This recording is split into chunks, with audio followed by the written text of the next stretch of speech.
Oh my god, who's that coming out of that limo? Is it the struggle main actor Marwan Ali? Hello. Oh, hello there. Nice meeting you. Nice meeting you too. So, are you the main actor of the struggle? Yes, I am. That is the movie that we are doing.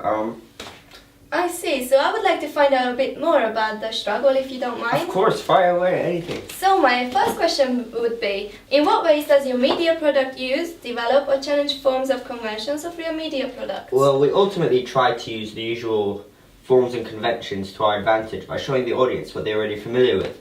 However, we then use that to further develop our product. We did this by trying to mash up the three genres of action, thriller and drama, and by doing so we create a general feel and make sure that the whole tone of the trailer is established.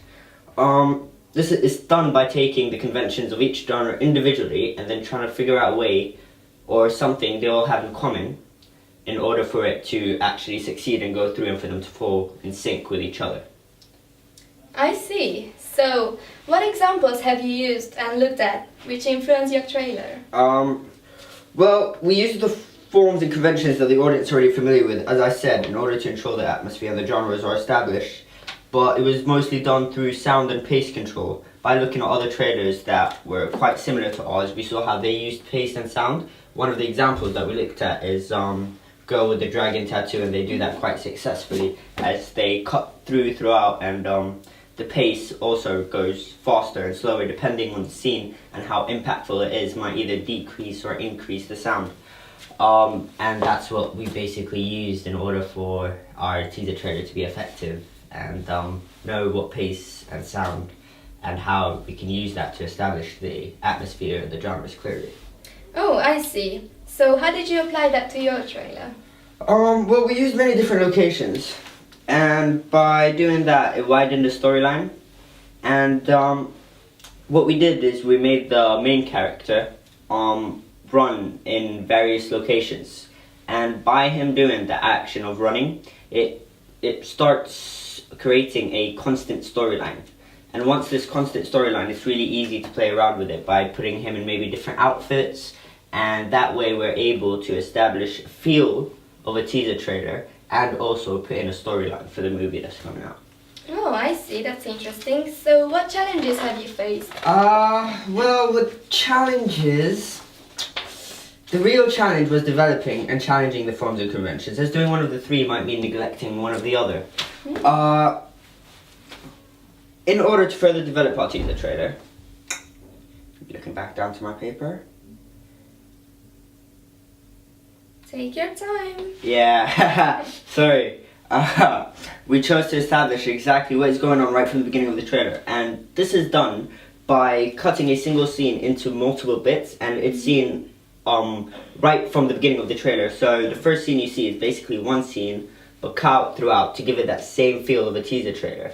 And by doing that, we were able to put in a scene, which is something you wouldn't usually do in a teaser trailer, but give it the feel of a teaser trailer, and that's what made us successful and challenging what people wouldn't usually do. Oh, I see. So we spoke about using and developing the forms of conventions. How about challenging them?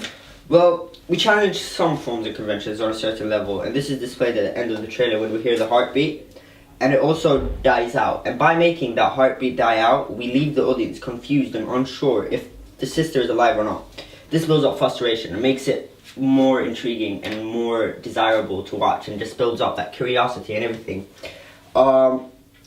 We weren't unsure whether to make it clear if the sister survives or dies, and by leaving it unclear, we thought that that would be more gripping for the audience. And the real challenge was mashing up the three genres and making them work together. And in order to find a way for them to effectively merge all three genres into one teaser trailer, it was difficult, as we only had 1 minute of teaser trailer time. But all three genres complemented each other, so we had to find conventions where they both fall in sync together. And one thing that we found that they both had, you know, quite a lot of similarities in is the atmosphere, as it's dark and quite heavy and not really light-hearted. It's more for the heavy grip part people.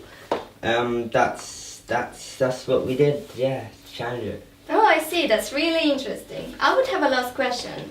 I saw the cover of The Dimension. It's a film magazine. Ah, I yeah, saw you in yeah, the yeah. cover photo. It was really good. So how did you meet the conventions? Well, we used other films from a similar genre or storyline to ours and have included it in our magazine using a film reel bar, which establishes a genre. By putting in that film reel bar at the bottom of the magazine, we were able to clearly establish all three genres by putting a movie of the individual genre in each column in that film reel strip, if you would like to call it.